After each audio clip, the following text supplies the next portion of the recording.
Hello and welcome dear students. Okay, so आज के lecture का क्वेश्चन नंबर 1 क्या गिवन है हमें कि the number of solutions of this equation is dash. बराबर, मतलब इस पूरे इक्वेशन को सॉल्व करने पर हमें कितने सॉल्यूशंस मिलेंगे, मतलब कि x की कितनी वैल्यूज मुझे मिलेगी। ओके, सो अब यहाँ पे क्वेश्चन में एक और चीज़ भी गिवन है कि ये जो बॉक्स है ना, box that is your greatest integer function, और ये करली ब्रैकेट है that is your fraction part of function. ये क्वेश्चन में आपको ऑलवेज गिवन होगा, बराबर, लेकिन मैं यहाँ पे नहीं लिखता। ओके, चलो, तो आपको समझ लेना है कि this is your greatest integer and this is your fraction part. Okay, तो मुझे एक चीज़ फ्रैक्शन पार्ट ऑफ फंक्शन के बारे में ये मालूम है कि फ्रैक्शन पार्ट का रेंज क्या होता है, close 0 to open 1। Fraction part के अंदर आप कुछ भी रखो, फ्रैक्शन पार्ट के अंदर आप कुछ भी रखो, that is always belongs to close 0 to open 1। बराबर, मतलब यहाँ पे फ्रैक्शन पार्ट के अंदर क्या है, x² plus 10x plus 11। Okay, so मैं डायरेक्टली ये भी लिख सकता हूँ ना यहाँ पे कि x² fraction part of x² plus 10x plus 11 will also belongs to close 0 to open 1। सही बात है, राइट। ओके, चलो, अब मुझे एक बात बताओ कि ये जो फ्रैक्शन पार्ट है ना, इसके आगे क्या है, तो इसके आगे ग्रेटेस्ट इंटीजर है। बराबर, तो इसका ग्रेटेस्ट इंटीजर कहाँ से कहाँ तक बिलोंग करेगा, मतलब कि x² plus 10x plus 11। Okay, so ये जो फ्रैक्शन पार्ट है वो क्लोज 0 से ओपन 1 है, तो उसका ग्रेटेस्ट इंटीजर कहाँ से कहाँ तक लाई करेगा। तो मुझे बताओ कि क्लोज 0 से ओपन तक की जो वैल्यूज है उसका ग्रेटेस्ट इंटीजर क्या होता है, 0 होता है। Okay, so greatest integer of this fraction part is equal to 0। तो यहाँ से एक प्रॉपर्टी हमें ये समझ में आई कि fraction greatest integer of fraction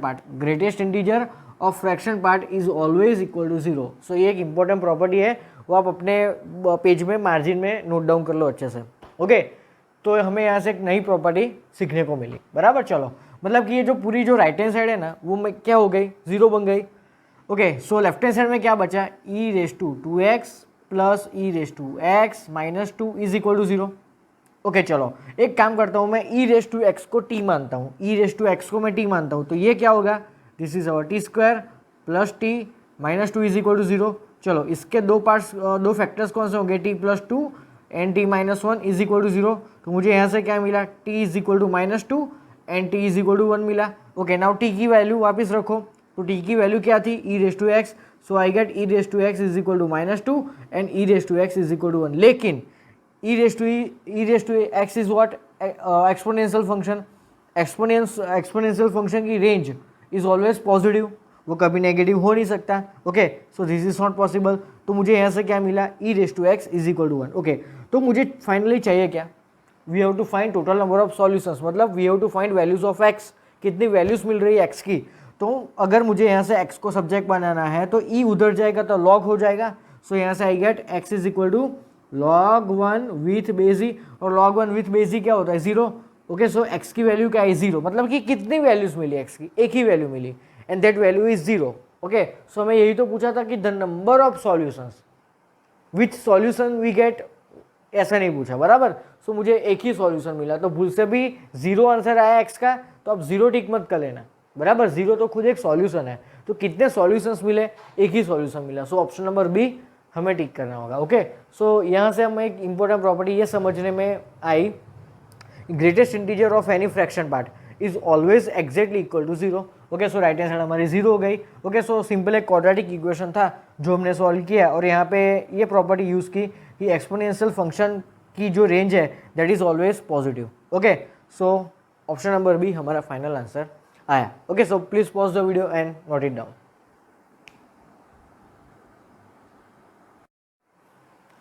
okay students, so now next important question, क्या गिवन है कि suppose f(x) is equal to x plus 1 whole square where x is greater than और इक्वल टू -1। तो ये फंक्शन जो है ना x प्लस 1 होल स्क्वायर, इसके बाजू में जो कंडीशन गिवन है x इज ग्रेटर देन और इक्वल टू -1, इसका मीनिंग क्या हुआ, तो ये जो क्लोज -1 टू इन्फिनिट, इसको ऐसा भी बोला जा सकता है। बराबर, तो ये जो क्लोज -1 टू इन्फिनिट है that is actually domain of this function. बराबर, ओके, तो मतलब कि हमें फंक्शन का डोमेन गिवन है। Okay, if gx is the function, अब ये जो लाइन है ना वो इंपॉर्टेंट है, ये एक्चुअली हमारी एक प्रॉपर्टी है, याद करना।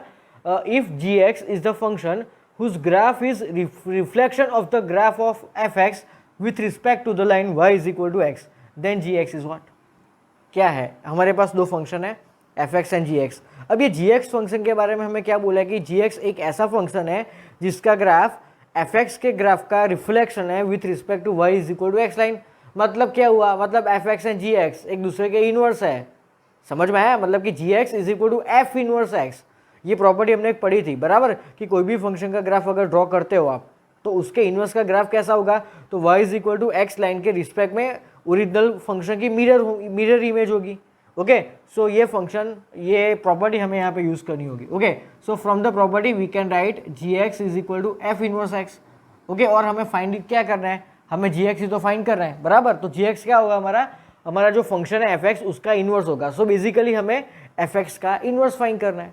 अभी तक के क्वेश्चंस में ऐसे डायरेक्टली बोला जाता था कि एक फंक्शन एफ एक्स गिवन है बराबर, तो आप क्या फाइंड करो, एफ इनवर्स एक्स फाइंड करो। लेकिन यहाँ पे उल्टा करके पूछा है बराबर कि जी एक्स एक ऐसा फंक्शन है उस graph is the reflection of the graph of y is equal to of the graph of f x with respect to y is equal to x line बराबर। ओके, तो चलो, तो अब सबसे पहले करना क्या होता है इनवर्स फाइंड करने के लिए, तो जो भी कोई फंक्शन है उसको हमें इक्वल टू वाई सपोज करना होगा। Okay, so y is equal to x plus 1 का होल स्क्वायर। ओके, अब सेकेंड स्टेप में क्या अप्लाई करेंगे हम, सो y और x को इंटरचेंज करो, स्वैप करो। Okay, so in place of y we will write x and in place of x we will write y। Okay, अब मुझे यहाँ पे थर्ड स्टेप में क्या करना होगा, तो y को x के टर्म में लिखना होगा। सो मतलब कि y को सब्जेक्ट बनाना होगा बराबर। ओके, सो इसको क्या करेंगे हम, तो इसको है ना, एक काम करते हैं, y plus 1 is equal two plus और माइनस रूट एक्स होगा। Okay, so I gate y plus 1 is equal two plus और minus root x. Okay, so यहाँ पे मुझे सब्जेक्ट तो y को ही बनाना है, सो y को सब्जेक्ट बनाओ और प्लस 1 को राइट हैंड साइड में ले जाओ, तो मुझे दो आंसर्स मिलेंगे। देखो, एक आंसर क्या होगा, तो मैं यहाँ से प्लस अगर चूज करता हूँ तो I get root x minus 1, और दूसरा आंसर क्या होगा, y is equal to minus root x and minus 1। Okay, so according to our third step, ये जो राइट हैंड साइड में जो x वाला टर्म होता है ना, that is actually our F inverse. लेकिन एक और प्रॉपर्टी हमने पढ़ी थी कि किसी भी फंक्शन का इनवर्स ऑलवेज यूनिक होता है, मतलब कि किसी भी फंक्शन के इनवर्स का सिर्फ हमें एक ही आंसर मिल सकता है, मतलब कि इन दोनों में से कोई एक पॉसिबल है एंड कोई एक पॉसिबल नहीं है। तो कौन पॉसिबल है और कौन पॉसिबल नहीं है, तो इसके लिए हम क्या चेक करेंगे, तो ध्यान से देखो, ये जो ओरिजिनल फंक्शन था ना, ओरिजिनल फंक्शन, इसका डोमेन क्या था, क्लोज वन टू इन्फिनाइट। तो ये जो डोमेन था वो अब उसके इनवर्स फंक्शन का क्या बनेगा, कोडोमेन बनेगा। समझ में आ रहा है। ओके, और ये फंक्शन की जो रेंज है वो उस कोडोमेन में आती होगी बराबर। ओके, तो अब मुझे ध्यान से देख के बताओ कि मेरा जो ये जो इनवर्स फंक्शन है ना, एफ इनवर्स बराबर, उसका डोमेन मुझे नहीं मालूम। ये क्या था, देखो शांति से देखो, ये जो ओरिजिनल फंक्शन था बराबर, ओरिजिनल फंक्शन, ये है मेरा ओरिजिनल फंक्शन, इसका डोमेन है close interval minus 1 to infinite. Okay, उसका कोडोमेन नहीं गिवन था। ओके, तो मान लेते हैं कि उसका कोडोमेन है बी। चलो, तो मेरा जो एफ इनवर्स होगा ना, इसका डोमेन क्या होगा, इसका डोमेन होगा बी, जो हमें मालूम नहीं है। टू, ये जो होगा that will be my codomain of my inverse function बराबर। ओके, अब मैं इनवर्स फंक्शन के बारे में ये इस बात बोलना चाहता हूँ कि एफ इनवर्स की जो भी कोई रेंज होगी वो इसका ही कोई सबसेट होगी, या तो पूरा का पूरा ये डोमेन होगा, पूरा का पूरा ये इंटरवल होगा। हाँ, ओके, तो अब मुझे क्या चेक करना होगा, तो x की अलग अलग वैल्यूज रख के आप अंदर देखो और आपको क्या आंसर्स मिल रहे हैं, आपको इस पर्टिकुलर डोमेन के आंसर्स मिल रहे हैं जिस पर्टिकुलर फंक्शन के लिए, that will be your answer. तो एक काम करते हैं, 4 रख के देखो x में, देखो x कहाँ पे एक्चुअली अंडर रूट में है, तो आप x की कैसी वैल्यूज लेने वाले हो, 0 और 0 से बड़ी वैल्यूज। तो आप सबसे पहले 4 रख के देखो, तो ये 4 का स्क्वायर रूट 2, -2 -1 -3। अब मुझे बताओ कि -3 यहाँ पे आता है, नहीं आता, it means this is not possible. Okay, अब आप यहाँ पे x की कोई भी वैल्यू रख के देखो, वो सारी की सारी वैल्यू इस इंटरवल की ही मिलेगी आपको। 0 से चेक करके देखो तो आपको ओवरऑल आंसर -1 मिलेगा, और -1 यहाँ पे प्रेजेंट है।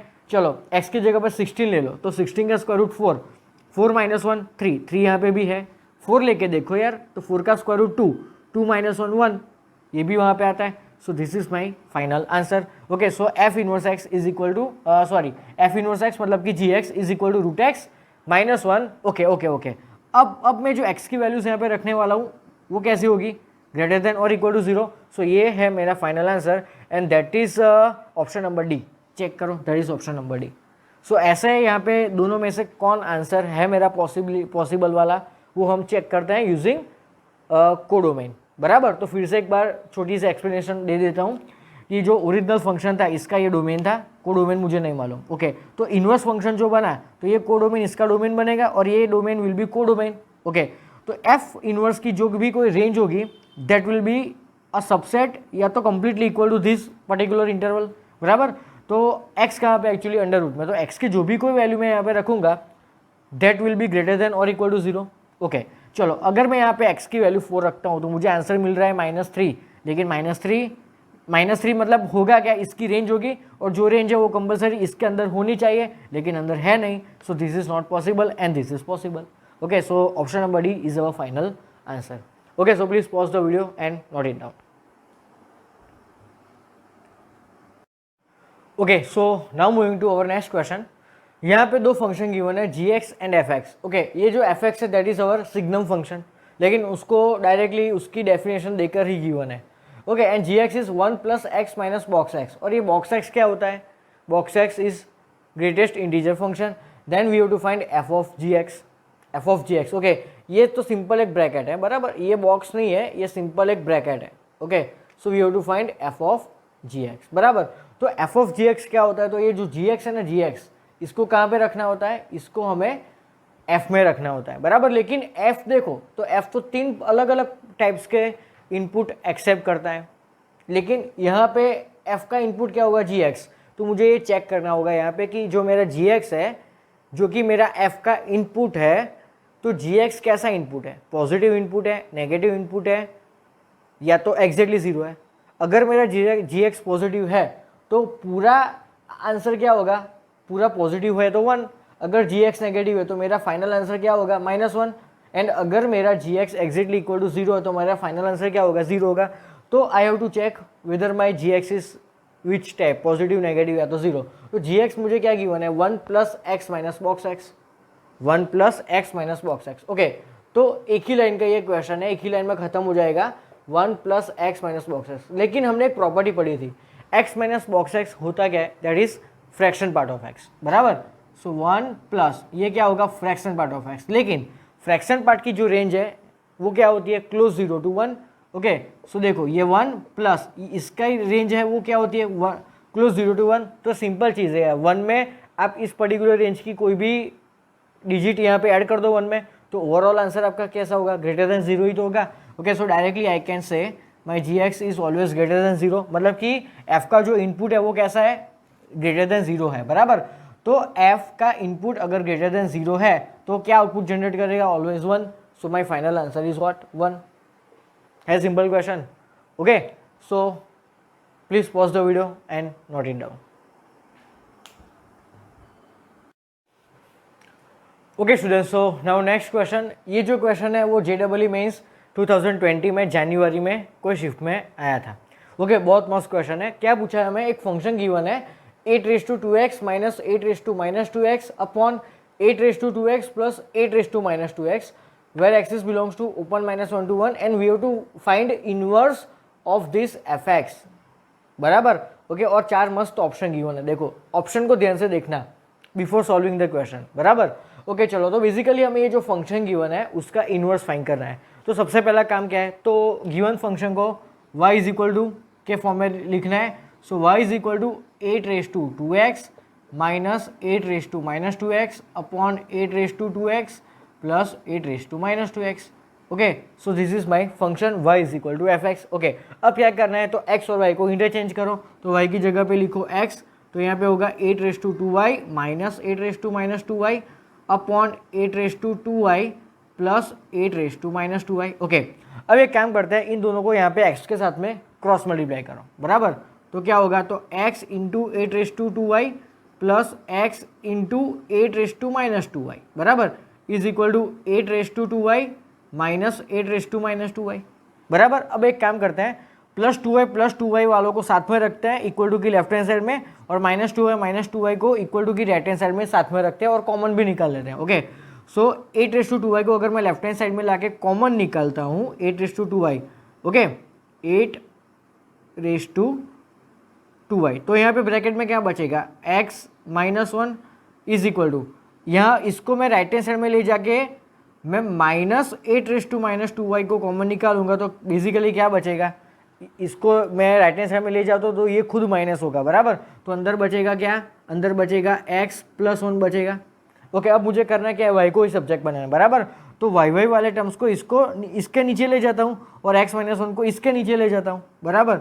So basically I get a⁻² upon 8⁻²y। मैंने ये जो माइनस साइन है ना उसको एज इट इज रखा राइट हैंड साइड में, सिर्फ ये जो 8⁻² है ना इसको मैंने इसके नीचे ले गया, बराबर। चलो, तो अब क्या बचा राइट हैंड साइड में, तो माइनस को मैं अगर यहाँ पे एज इट इज रखता हूँ तो क्या होगा, -(x+1) अपॉन ये है x-1। ओके, अब मैं एक काम करता हूँ, नीचे जो x-1 है ना उसको मैं उल्टा करके लिखता हूँ, तो बाहर माइनस साइन आएगी तो अंदर क्या होगा, 1 - x। तो बाहर जो माइनस साइन बाहर आएगी वो माइनस साइन एंड ये minus sign will be cancel out. So यहाँ पे भी देखो दोनों का बेस सेम है, तो ये जो पावर है -2y वो ऊपर जाएगी तो इसके साथ में +2y होगा। सो बेसिकली ओवरऑल क्या बचा यहाँ से, तो यहाँ से बचा 8⁻4y बचा, क्योंकि -2y ऊपर जाएगा तो +2y होगा। So 2y + 2y that will be 4y। Okay, so यहाँ पे मेरे पास में क्या है, 8⁻4y इज इक्वल टू, ये इसको मैंने इंटरचेंज किया, रिवर्स किया, तो बाहर माइनस साइन कॉमन आई, ये माइनस और ये minus cancel. So what is remaining, x+1 upon 1 - x। Okay, so x+1 upon 1 - x। Okay, अब तो मैं 4y को सब्जेक्ट बनाता हूँ तो 8 उधर जाएगा तो log का बेस हो जाएगा 8, बराबर। So I get 4y is equal to log with base 8 और यहाँ पे होगा 1 + x, इसको ऐसे भी लिख सकते हैं ना, अपॉन 1 - x, बराबर। ओके, तो सिंपली मुझे अब क्या करना होगा, y को सब्जेक्ट बनाओ, तो 4 कहाँ पे चला जाएगा, यहाँ पे नीचे। तो ये आया मेरा आंसर, लेकिन ये जो आंसर है ये actually y is equal to x के फॉर्म में ही है, बराबर। तो ये जो राइट हैंड साइड वाला पोर्शन है that is actually my inverse, ये है मेरा आंसर। लेकिन ये जो चीज़ है ना वो डायरेक्टली हमें ऑप्शन में गिवन नहीं है। ऑप्शन में जितने भी लॉग है ना, हर एक लॉग के बेस देखो, यहाँ पे e है, ओके, यहाँ पे देखो e है और यहाँ पे भी e है। तो मुझे क्या चेंजेस करना पड़ेगा यहाँ पे, तो मुझे है ना यहाँ पे बेस चेंज थ्योरम अप्लाई करना होगा, लॉग का, लॉगरिथम का बेस चेंजिंग थ्योरम अप्लाई करना होगा। ध्यान से देखो, मैं आपको समझाता हूँ। अगर आपको log x base y given है तो आप ऐसे लिख सकते हो इसको कि log x with base y upon log y with base y, बराबर। तो सेम चीज़ मैं यहाँ पे अप्लाई करता हूँ, ये पूरा मेरा x है and 8 is my y, 8 is my y। तो यहाँ पे क्या चेंजेस होगा, तो देखो y बराबर ये जो 1/4 है ना उसको मैं साइड में निकाल लेता हूँ। ओके, अब इसकी पूरी स्टोरी बनाओ तो ये क्या होगा, तो ये होगा log of 1 + x upon 1 - x with base e upon log 8 with base e। यही हुआ ना, ये था मेरा x, ये था मेरा y। तो अकॉर्डिंग टू दिस थ्योरम क्या हुआ, log x with base e upon log y with base e। समझ में आया। ओके, अब ये भी मेरा ऑप्शन में नहीं है, अभी भी थोड़ा ट्विस्ट है। तो ट्विस्ट क्या है समझो, तो यहाँ पे एक और थ्योरम अप्लाई करना पड़ेगा। ये था मेरा फर्स्ट थ्योरम, ये याद रखना, बराबर। ये क्या होता है, बेस चेंजिंग थ्योरम। क्यों, क्योंकि ओरिजिनल लॉग का बेस क्या था, y, लेकिन मैंने उसको किस में चेंज कर दिया, e में। ओके, सो इसको क्या बोलते हैं, बेस चेंज थ्योरम। ओके, अब एक और नई चीज़ जो आपको शायद मालूम ही होगी, अगर आपको ऐसा कुछ लिखा है 1 upon log x with base y, okay, या तो चलो ऐसा ही समझो कि log x base y, log x with base y, इसका अगर रेसिप्रोकल मुझे करना है, इसका रेसिप्रोकल करना है तो क्या होगा, तो इसका रेसिप्रोकल क्या होगा, तो that will B 1 upon log y with base x। तो ये फॉर्मूला अब हमें यहाँ पे यूज़ करनी होगी। कैसे, तो ध्यान से देखो, अब राइट टू लेफ्ट हमें सोचना है कि 1 upon log y base x लिखा है तो वो लेफ्ट में जाके क्या होगा, तो x और y इंटरचेंज हो जाता है, बराबर। तो यहाँ पे क्या दिख रहा है आपको, 1 अपॉन log 8 बेस e दिख रहा है, 1 upon log 8 with base e। तो इसको मुझे अब ये एक्चुअली लिखा कहाँ पे मैंने नीचे लिखा है, डिनोमिनेटर में लिखा है ना। अगर मुझे इसको न्यूमरेटर में लिखना है तो क्या होगा, 8 और e को मुझे इंटरचेंज करना होगा, उसकी पोजीशन चेंज करनी होगी। So y is equal to 1/4 into log e with base 8 into log of 1 + x upon 1 - x with base e। So ये आया मेरा फाइनल आंसर एंड ये कंप्लीटली चेक करो, ये है शायद ऑप्शन नंबर सी, ये प्रेजेंट है ऑप्शन नंबर सी में। सो यहाँ पे हमने ऐसे क्वेश्चन सॉल्व किया है। Using this two formula, using this two theorems. Okay, तो देखो कैसे सॉल्व किया। सबसे पहले तो मुझे इनवर्स फाइंड करना था, तो ओरिजिनल फंक्शन को इक्वल टू वाई सपोज किया, तो एक्स एंड वाई को मैंने इंटरचेंज किया, स्वैप किया, देन इसको क्रॉस मल्टीप्लाई किया, सेम टर्म्स को एक तरफ रखा और बाकी के सेम टर्म्स को इक्वल टू की दूसरी साइड रखा, बराबर। इन दोनों में से ये दोनों कॉमन निकल रहे थे, इनको मैंने नीचे ले गया, बराबर, क्योंकि वाई वाई वाले टर्म्स थे। ओके, अब दोनों के बेस सेम है, तो मैंने इस पावर को ऊपर ले गया, तो मुझे ये मिला, और यहाँ से 4y को सब्जेक्ट बनाया, तो ये 8 उधर गया, बराबर, तो वो लॉग का बेस बन गया। ओके, एक्चुअली ये होता है मेरा फाइनल आंसर, लेकिन ये आंसर यहाँ पे प्रेजेंट नहीं है, बराबर, तो मुझे यहाँ पे बेस चेंज थ्योरम अप्लाई करना पड़ा। तो ये जो 1/4 है उसको मैंने साइड में निकाल लिया, तो यहाँ पे मैंने बेस चेंज थ्योरम न्यूमरेटर में अप्लाई किया, तो log of this with base E upon log of 8 with base E. Okay, अब ये क्या दिख रहा है आपको, 1 अपॉन लॉग 8 बेस ई, तो उसको मुझे न्यूमरेटर में लिखने है, तो 8 और ई को जस्ट पोजिशन चेंज करनी होगी। Okay, so this is my answer and this is actually what my f inverse x. Okay, so ये जो क्वेश्चन था वो JEE मेंस 2020 में आया था। Okay, so please pause the video and note it down.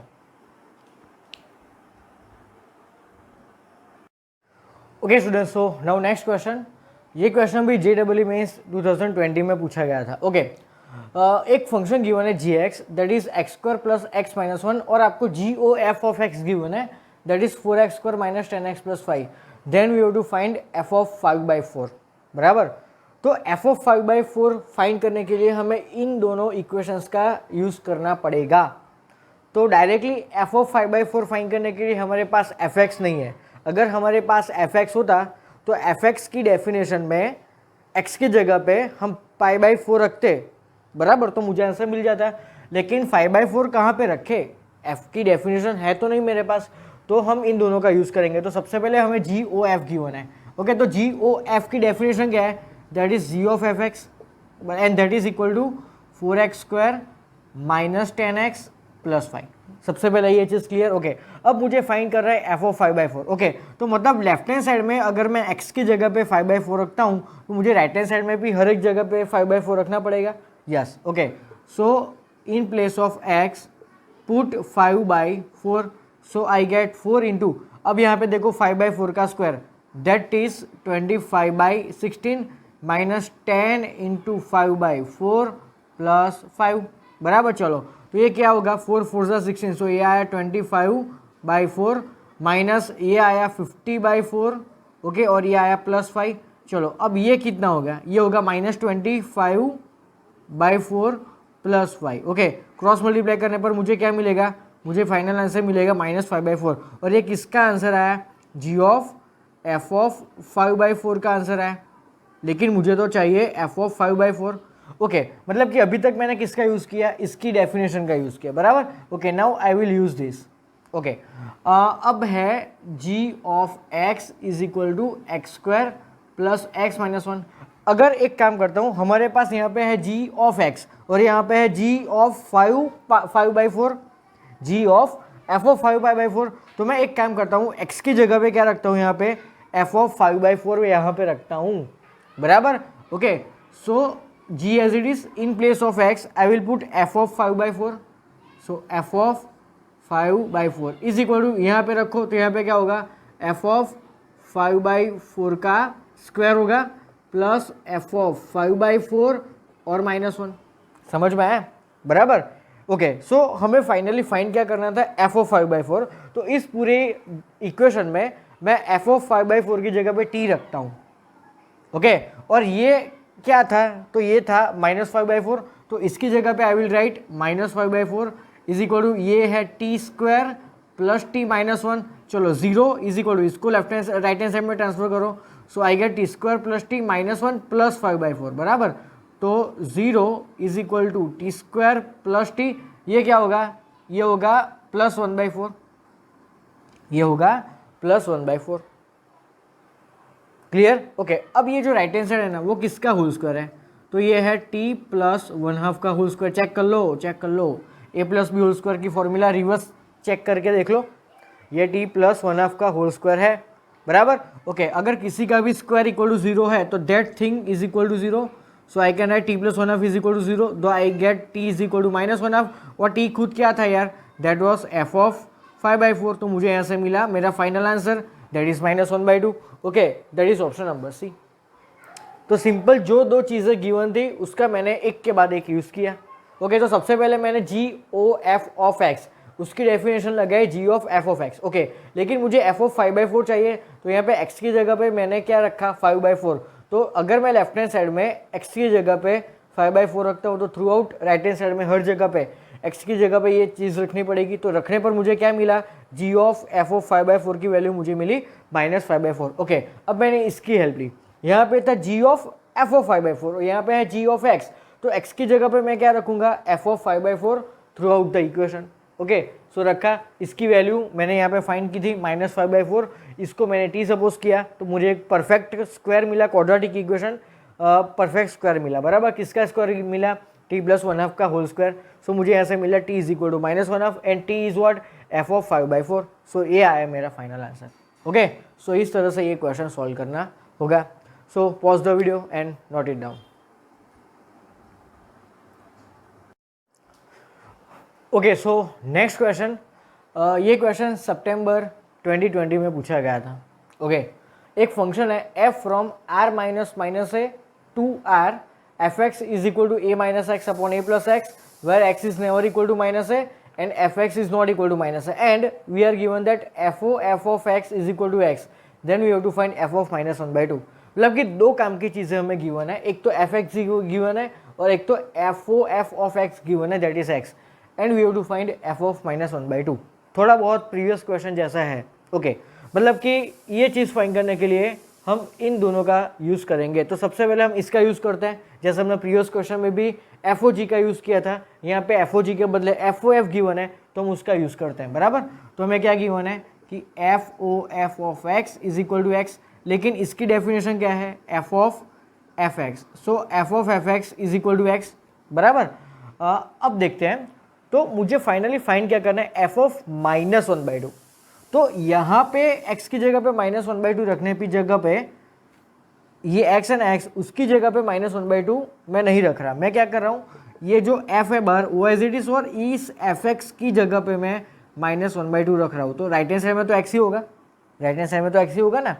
मतलब यहाँ पे मैं क्या कर रहा हूँ, यहाँ पे आप दो चीज़ कर सकते हो, ये x की जगह पे भी आप -1/2 रख सकते हो, तो आपको f of -1/2 दिखेगा, और राइट हैंड साइड में भी x की जगह पे आपको क्या रखना पड़ेगा, -1/2। लेकिन मैं x की जगह पे -1/2 यहाँ पे नहीं रख रहा, मैं पूरे fx की जगह पे -1/2 रख रहा हूँ। सो आई गेट f of -1/2। बराबर, मतलब कि मेरा fx है वो किसके इक्वल है, -1/2 के equal. So I can write fx is equal to -1/2। Okay, so fx अगर -1/2 है तो fx खुद क्या है, तो fx खुद है a - x upon a plus x, and that is equal to -1/2। Cross multiply करो 2 को, और इसको भी -1 के साथ में क्रॉस मल्टीप्लाई करो। So we get 2a - 2x is equal to -a - x। Now 2a plus a that is 3a, 3a is equal to 2x - x that is x। So I get x is equal to 3a। मतलब क्या, तो अगर आप fx की जगह पे -1 put करते हो, fx की जगह पे -1 पुट करते हो, तो आपका जो x है ना, that x will be equal to 3 है। तो ये चीज़ यहाँ से आई, समझ में आया। ओके, तो ये जो है f of -1/2 वो 3 आया, और 3 ऑप्शन में नहीं है, ऑप्शन में तो कोई ना कोई डिजिट है। It means I have to find a। मान लो कि a 1 आया तो 3 × 1 मेरा आंसर होगा 3, मतलब मुझे a फाइंड करना है अब। ओके, तो मैंने अभी तक इसका यूज़ किया था। बराबर, ओके, अब मैं fx का यूज़ करता हूँ, तो ध्यान से देखो, fx मुझे क्या गिवन है, तो fx है a - x upon a plus x। Okay, चलो x की जगह पे आप रखो -1/2, क्योंकि मुझे वही तो चाहिए। बराबर, ओके, तो f of -1/2 is equal to a - -1/2 that is a + 1/2, और a + -1/2 दैट इज a - 1/2। बराबर, और f of -1/2 खुद क्या है, 3 है। Okay, so 3a is equal to क्या हो गया, यहाँ पे क्रॉस मल्टीप्लाई करो 2 को यहाँ पे। So I get 2a + 1 upon 2a - 1। चलो क्रॉस मल्टीप्लाई करो तो यहाँ पे क्या होगा, 6a² - 3a, 2a + 1 को लेफ्ट हैंड साइड में लाओ, so -2a - 1 is equal to 0। Okay, तो यहाँ से मिलेगा 6a² - 5a - 1 is equal to 0। चलो इसके हमें फैक्टर्स निकालने हैं। बराबर, तो यहाँ पे क्या होगा, तो 6a² - 6a + a - 1 is equal to 0। यहाँ से कॉमन निकलेगा 6 है, so what is remaining a minus 1 plus यहाँ से कॉमन निकलेगा a 1, तो a minus 1 is equal to 0, so I get a is equal to 1 and a is equal to minus 1/6 जो मुझे चाहिए था। Okay, now take a is equal to 1, तो 3 into 1 3 मिला। ओके, और अगर मैं a की जगह पे माइनस 1/6 लेता हूँ तो आई गेट माइनस 1/2, लेकिन माइनस 1/2 ऑप्शन में नहीं है। 3 वो a की जगह पे 1 लेता हूँ तो 3 1 जा 3, that is in my option, so that will be my final answer. समझ में आ गया? ओके, यहाँ पे पूरी आइडिया लगानी है आपको, इसकी कोई प्रॉपर मेथड नहीं होती इस टाइप के क्वेश्चन सॉल्व करने के लिए। ओके, सो प्रीवियस जो क्वेश्चन सॉल्व करवाया वो और ये क्वेश्चन, उन दोनों क्वेश्चंस को सॉल्व करने की कोई प्रॉपर मेथड नहीं होती, बराबर। तो मैंने यहाँ पे क्या किया, x की जगह पे -1/2 रखने की जगह पे मैं क्या किया, मैंने पूरे fx की जगह पे -1/2 रखा, so I get f of -1/2।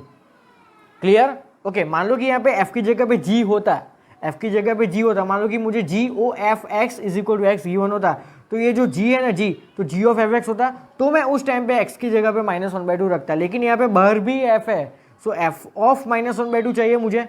Okay, so f के बाजू में जो भी कुछ ब्रैकेट है उस ब्रैकेट के प्लेस में मुझे रखना होता -1/2, so f x is equal to -1/2। अगर एफ एक्स -1/2 के इक्वल है तो I get x equal to 3 है, सो x की जगह पे क्या रखना पड़ेगा मुझे, 3 है, बराबर। मतलब कि मुझे f ऑफ -1/2 फाइंड करना था, it means I have to find value of a, जो मैंने यहाँ पे फाइंड की, बराबर। ओके, अब इसकी वैल्यू मैंने कैसे फाइंड की, तो मुझे एफ एक्स गिवन था, एफ एक्स की डेफिनेशन में x की जगह पे मैंने रखा -1/2 और f ऑफ -1/2 मुझे मालूम है 3 है, और x की जगह पे मुझे रखना था -1/2। ओके, सो यहाँ पे मैंने क्रॉस मल्टीप्लाई करके क्वाड्रेटिक इक्वेशन को सॉल्व करके एक ही दो वैल्यूज मिली, और एक ही a इज इक्वल टू 1 के लिए मुझे क्या मिला, final answer 3, so that is my final answer. So यहाँ पे लिखना कि for a is equal to 1 we get f of -1/2 is equal to 3 into 1, that is 3।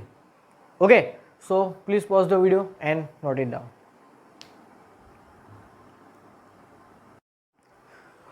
Okay, so next question, ये क्वेश्चन JEE मेंस 2019 में आया था। अब हमें यहाँ पे 3 फंक्शंस गिवन है, एक्चुअली 4 गिवन है। देखो, एफ एक्स गिवन है, जी एक्स गिवन है, एच एक्स गिवन है, और एक चौथा फंक्शन है phi of x, that is actually composition of f g and h. F g and h का कॉम्पोजिशन है एक नया function phi x. Okay, then we have to find phi of π/3, बराबर। मतलब पाई ऑफ π/3 का मतलब एक्स की जगह पे यहाँ पे क्या रखना होगा, π/3 की वैल्यू रखनी होगी, बराबर। तो सबसे पहले इसको सॉर्ट आउट करते हैं। इसको सॉर्ट आउट करने का रूल क्या है, तो जहाँ पे भी ओ दिख रहा है उधर कर दो ब्रैकेट, बराबर, सिंपल है। ओके, सो सबसे पहले देखते हैं फाई ऑफ एक्स को सॉर्ट आउट करो तो क्या होगा, h of f of g of x, बराबर। ओके, अब मुझे क्या करना होगा, तो सबसे पहले जी एक्स को कहाँ पे रखेंगे, एफ के अंदर, उसका जो आंसर होगा उसको एच में रखेंगे, so I get phi of x is equal to h of f of g x. G x क्या है मेरा, तो 10x। ओके, चलो एच एज इट इज। अब 10x कहाँ पे रखना होगा, एफ की डेफिनेशन में जहाँ पे भी x है उधर, so h as it is. तो ये क्या होगा, अंडर रूट ऑफ x, और x की जगह पे रखना है हमें 10x। ओके, अब 10x को, इसको कहाँ पे रखेंगे, रूट 10x को, तो h की डेफिनेशन में जहाँ पे भी x है उधर, so I get 1 minus under root 10x का स्क्वायर, दैट इज 10x। तो ये क्या होगा, 1 प्लस 10x।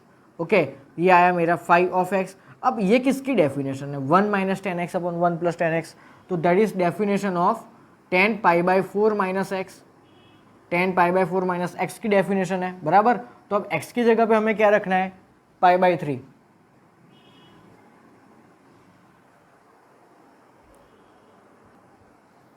ओके, तो एफ ऑफ एक्स की जगह पे मुझे π/3 रखना है, तो यहाँ पे क्या होगा, 10π/4 माइनस π/3। चलो अब इसको सॉर्ट आउट करो, तो ये 3π माइनस 4π, दैट इज माइनस π/12, 4 3 12। अगर 10 में इनपुट नेगेटिव होता है तो नेगेटिव साइन बढ़ जाती है, सो दैट इज माइनस 10π/12। ओके, अब ये देखो, ये जो आंसर है ना वो डायरेक्टली ऑप्शन में गिवन नहीं है। तो अब एक काम करो, आप ये जो ऑप्शन नंबर बी है ना उसको चेक करो। तो ऑप्शन नंबर बी क्या है, 10 11 π/12। तो ये इसको सिंप्लीफाई करो, तो ये ऐसे लिख सकते हैं हम इसको कि 10π माइनस π/12, इसको ऐसे भी तो लिख सकते हैं, बराबर। Okay, now tell me what is 10π minus theta, तो सेकंड क्वाड्रेंट में 10 negative, so that is -10 π/12. Okay, तो यही तो था, बराबर. So in place of -π/12, in place of -10 π/12 we can write 10 11 π/12 and that is my final answer. है simple question, ये एक सिंपल क्वेश्चन JEE में पूछा गया था, बराबर. सो बेसिकली 3 फंक्शन गिवन थे F, G एंड H, और इन तीनों का कॉम्पोजिशन था कुछ इस तरह का, and that was 5x. Okay, so basically एक के बाद एक फंक्शन हम अंदर रखते गए, तो मुझे एक फाइनल आंसर मिला 1 - 10x अपॉन 1 + 10x, और ये खुद क्या होता है, तो दैट इज 10 π/4 - x. ओके, अब अगर ऊपर प्लस और नीचे माइनस होता तो that will be 10 π/4 + x. Okay, so ये चीज़ याद रखना, ऊपर जो माइनस साइन है वही साइन बीच में आती है. ओके, और यहाँ पे x की प्लेस में मैंने रखा है π/3. Okay, so pause the video and note it down. Okay, so now next question. यहाँ पे fx गिवन है, that is alpha x upon x + 1 where x is never equal to -1, बराबर. Then for what value of alpha f of fx is equal to x. ये हमें एक equation given है, f of fx is equal to x. Alpha की कौन सी value के लिए इसका आंसर x होगा, that we have to find, बराबर. तो ये सिंपल क्वेश्चन है. यहाँ पे क्या गिवन है, f of fx is equal to x, बराबर. तो सबसे पहले हम क्या फिलअप करते हैं, ब्रैकेट को. तो attack on my bracket. So bracket में क्या है, fx, और fx तो हमें गिवन है, that is alpha x upon x + 1 equal to x. अब इसको कहाँ पे रखेंगे, इस डब्बे को, तो डब्बे को यहाँ पे रखो. f की डेफिनेशन में जहाँ पे भी x दिख रहा है उधर रखेंगे. ओके, सो क्या होगा, alpha into x upon x + 1 and that is equal to x, बराबर. तो डब्बे में हमें क्या रखना है, alpha x upon x + 1, same way here also alpha x upon x + 1, बराबर. चलो अब ध्यान से देखो, तो अल्फा को अंदर मल्टीप्लाई करो, so I get alpha x upon x + 1 whole divide by, इसको क्रॉस मल्टीप्लाई करो, so I get alpha x plus x + 1 plus x + 1 whole divide by x + 1, okay, is equal to x. Clear. चलो अब दोनों तरफ से x + 1 will be cancel out. So what is remaining, तो alpha x upon alpha x plus x + 1 is equal to x. Okay, अब मुझे थोड़ा smart work करना होगा. अब यहाँ से तो मुझे एक्चुअली फाइंड क्या करना था, वैल्यू ऑफ अल्फा. तो वैल्यू ऑफ अल्फा एक्चुअली मुझे ऑप्शंस में गिवन है, तो मैं ऑप्शंस का यूज़ करूँगा. यहाँ पे एक काम करता हूँ, मैं अल्फा की जगह पे 1 ले लेता हूँ, ऑप्शन नंबर C. तो अगर अल्फा मेरा 1 है तो क्या ये LHS और RHS इक्वल बनता है. अल्फा की वैल्यू यहाँ पे है 1 रखने पर, मुझे क्या ये x ही मिल रहा है वो चेक करवाऊंगा. तो अल्फा की जगह पे 1 रखो, तो ये होगा पूरा x अपॉन अल्फा की जगह पे 1 रखता हूँ तो मुझे मिलेगा x plus x plus 1 that is 2x plus 1, बराबर. सो आया क्या, x upon 2x plus 1 and that is never equal to x. So alpha is equal to 1 is not valid. तो एक काम करो, अल्फा की जगह पे -1 रख के चेक करो, तो ये -1 का स्क्वायर 1 इंटू x ही होगा. अब यहाँ पे देखो, अल्फा की जगह पे -1 लो तो -x plus x that will be cancel out. तो नीचे क्या बचेगा 1. So x upon 1 is basically 1 and x is equal to x. So आ गया. So my final answer is what, alpha is equal to -1. Okay, so we have to choose option number D. Okay, so इस तरह थोड़ा smart work करके, ना तो पूरा solve करके ये क्वेश्चन सॉल्व करना पड़ेगा. ओके, सो वीडियो पॉज करके क्वेश्चन नोट डाउन कर लो. Okay, so next question. यहाँ पे हमें 2 फंक्शन गिवन है fx and gx and we have to find g of fx is basically invertible in which of the following domain. So g of fx को किस interval में invertible है, तो सबसे पहले g ऑफ fx तो find करो, बराबर. ओके, तो g ऑफ fx, तो सबसे पहले ब्रैकेट को फिलअप करते हैं, तो g एज इट इज, और fx के प्लेस में हम क्या रखेंगे, sin x plus cos x, sin x plus cos x. Okay, अब इसको कहाँ पे रखेंगे, तो इसको g के फंक्शन में जहाँ पे भी x दिख रहा है उधर. सो ये x का स्क्वायर और ये -1 है, so in place of x we will write sin x plus cos x का whole square. Okay, now tell me what is sin x plus cos x का whole square, that is basically 1 plus sin 2x. मैं direct बोल रहा हूँ, बराबर. ये आपको मालूम होना चाहिए क्यों 1 प्लस sin 2x आया, बराबर. इसका एक्सपेंशन ये है, और ये पीछे वाला -1 as it is, +1 and -1 will be cancel out. So what is remaining, तो g of fx is equal to sin 2x, बराबर. ओके, मतलब g ऑफ fx क्या है, sin 2x. तो पूछा गया मुझे कि sin 2x is invertible in which of the following domain. तो आपका सेकंड चैप्टर याद करो, इन्वर्स ट्रिग्नोमेट्री फंक्शन वाला चैप्टर याद करो, उसमें आपने क्या पढ़ा था कि जो साइन एक्स है, साइन एक्स बराबर सिंपल साइन एक्स, उसका डोमेन क्या है आर और उसकी रेंज है -1 to 1 बराबर। एक सिंपल जो साइन एक्स फंक्शन होता है उसका डोमेन है आर। ओके, मैं पूरी थियरी आपको अभी पढ़ा रहा हूँ बराबर स्टार्टिंग से, कि साइन एक्स जो फंक्शन है उसका ओरिजिनल डोमेन आर होता है। ओके, तो इसका इन्वर्स फाइंड करने के लिए हमें क्या चेक करना पड़ेगा कि ये 1 1 एंड ऑन टू है कि नहीं। तो हमने अभी तक ये तो पढ़ा है कि अगर साइन का डोमेन आर है तो it is many to one function, it is not 1 1 function for domain R बराबर। तो इसका इन्वर्स फाइंड करने के लिए ये जो उसका डोमेन आर है उसको हम रिस्ट्रिक्ट करते हैं क्लोज इंटरवल -π/2 to π/2 में। समझ में आ रहा है बराबर। साइन का एंगल चाहे कोई भी हो, साइन का एंगल चाहे कोई भी हो, लेकिन उसके डोमेन को अगर हम -π/2 से लेके π/2 में रिस्ट्रिक्ट कर दे तो वो पूरा function original sine x function अब इन्वर्टिबल होगा बराबर। तो यहाँ पे साइन एक्स की जगह पे यहाँ पे क्या है 2x ही तो है बराबर।